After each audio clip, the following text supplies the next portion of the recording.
Hello, I'm the Friendly Abolitionist. I'm making these videos to help the everyday person learn how to reduce the amount of slave labor they consume. As an abolitionist, I am working to help create a world free of human trafficking and slave labor. In a capitalist world, I have to make conscious decisions every single day about the purchases I make. And this can be extremely taxing for people with busy lives. My mission is to make this task as easy as possible while still making actual change. This episode is going to be all about coffee. Depending on who you talk to, coffee is the most commonly traded beverage commodity in the world, and the second most commonly traded item right behind crude oil. So the coffee products that you're going to be looking for are products that are fair trade. What does fair trade even mean? Well, fair trade means that fair prices are paid to the producers of a product in a developing country. This usually includes safe working conditions and no forced labor. But what defines a fair price? What qualifies safe working conditions? And what exactly is slavery in the context of fair trade?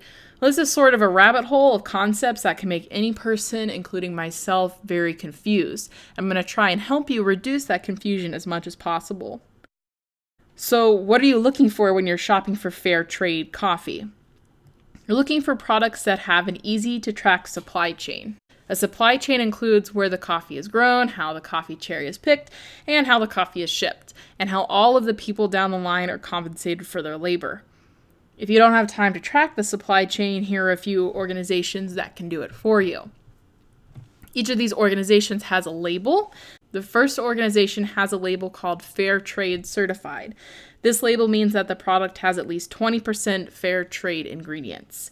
The second sounds similar, but it's not the same, and the label is the Fair Trade Certification Mark. This label means that the product has to have at least 20% or more fair trade content. Unless the product is one ingredient, like coffee, then the entire product must be fair trade.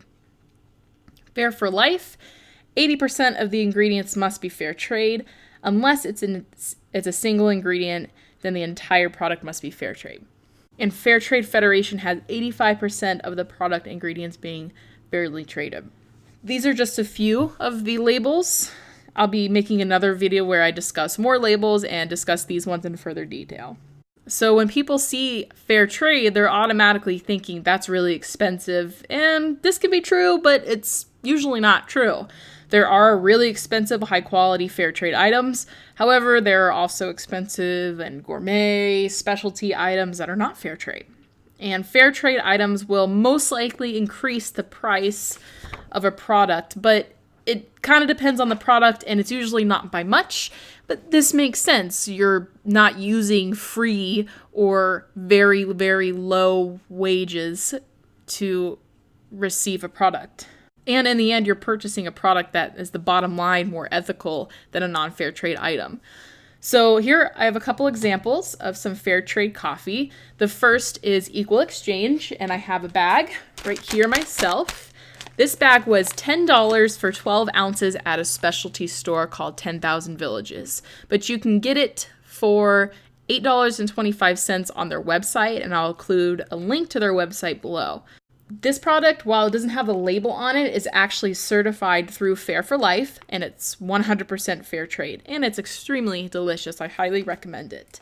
Archer Farms is a product from Target, and I purchased it for $5.99 for 10 ounces. So this is a fairly cheap product for a good amount of coffee. I haven't tried it, but I will be trying it soon. And also, it has the Fair Trade Certified. So this means only 20% of this had to be sourced fairly. Just kind of a price comparison, since we're talking about a more expensive item, I found Folgers at Walmart. There was 10 ounces for their gourmet brand for $6.99, and their 12-ounce instant coffee brand was $8.24. So here's where things get a little bit tricky, but for me, it gets a little bit more fun. I really love coffee, and I usually get it from specialty stores when I can. My favorite kind of coffee is Deeper Roots coffee from Cincinnati, Ohio, and they can't really afford the fair trade labels. Those are very expensive, and not a lot of independent or small businesses can afford that.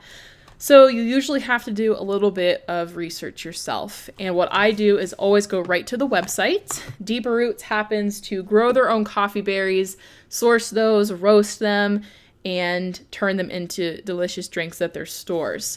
So on their website, you can find a staff. And under the staff page, they have the experience of the staff members in the coffee industry. And Deeper Roots' director of coffee has experience in Guatemala with the coffee growers. And he's been trained in sourcing ethical coffee. I'm not sure exactly what that training is, but if anybody has an idea, please let me know because I'd like to get trained in that. This is where I tend to put a little bit of trust in the company. Another thing that you can do is set up a time to talk to one of the owners or talk to a barista if you're still not really sure and get an idea from them. But I will add a link to Deeper Roots website so you can purchase some coffee from them if you're interested. Not a lot of specialty stores actually produce their own coffee and usually get it from a wholesaler. So what you can do is go to that store and look for the whole bags that they sell at the store, and there's usually a website from the wholesaler. An example of this would be a coffee shop called Donkey, and their wholesaler is Dean's Beans. So I can go to Dean's Beans and I can ask them questions, or I can see if they have any fair trade labels. But it's just a little bit more research that you have to do for a higher quality product. So let's say you want to buy some coffee from a coffee shop. Small businesses are really your best bet when it comes to finding fairly traded coffee. You can do a little bit of research on the shops in your area. So when I did research, I found that 2 of the shops had fairly traded coffee, while 4 of the shops did not. So I just don't go to those 4 shops anymore.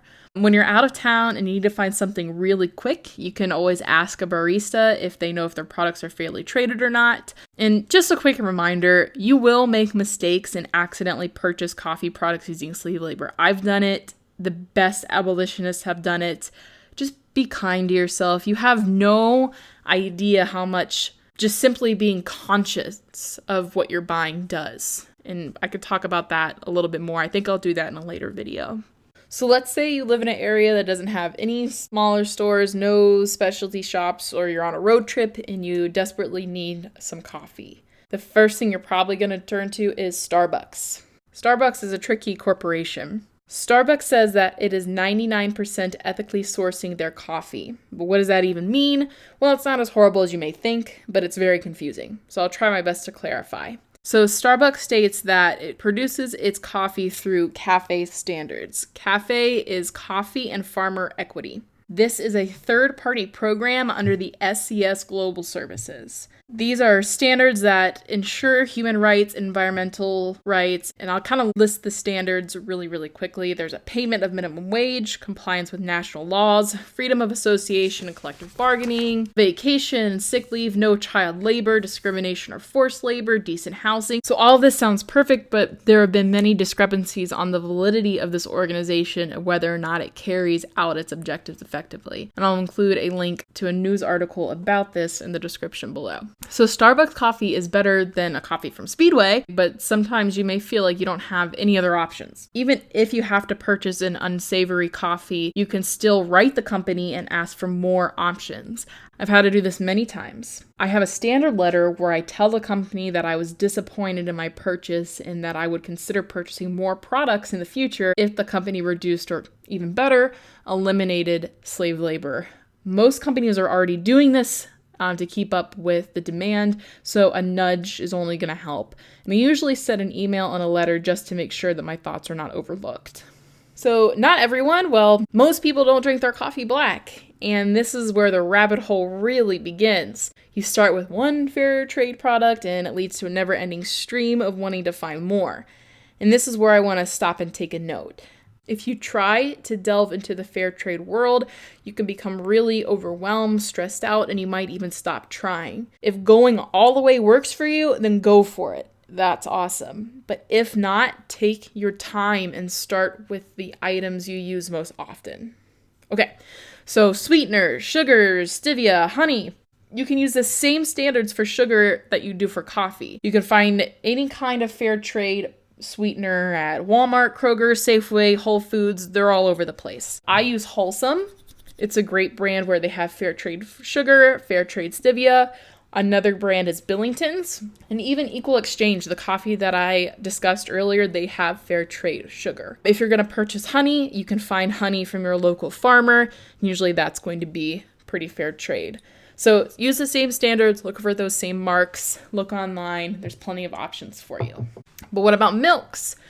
Well, I don't consume dairy products, and I can't tell you much about purchasing non-slave labor in dairy products because there really isn't much slave labor in the dairy industry. This is because you're probably going to get milk on a domestic level and not an international level. The slave labor that is used in milk is usually from illegal immigrants. So the slave labor used in milk in America is going to be vastly different than the slave labor used to produce milk in China. So you have to kind of watch out for that. But because I don't consume milk, my life as an abolitionist gets even more complicated.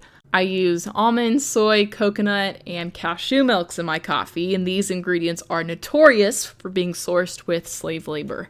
So the largest brand for these products is Silk. Silk you can find in any grocery store. They grow their own almonds and their own soybeans for their almond and soy milk in the United States. Silk does not list its sources for cashews or coconuts on their website. I have emailed them multiple times and even called them and have never received a response and have been on hold for over an hour with no response. So for me, it's safe not to use those two products, and I rarely buy soy or almond milk from them. It's only in extreme cases. The brand I purchase the most is Califia Farms. They also have delicious cold brew coffee and cold brew lattes. And Califia Farms is more expensive, but to me, the quality of the product and its sustainability practices are very much worth it. So their almonds are grown in the United States, but they also buy their coffee directly from their farmers in Central and South America and Ethiopia.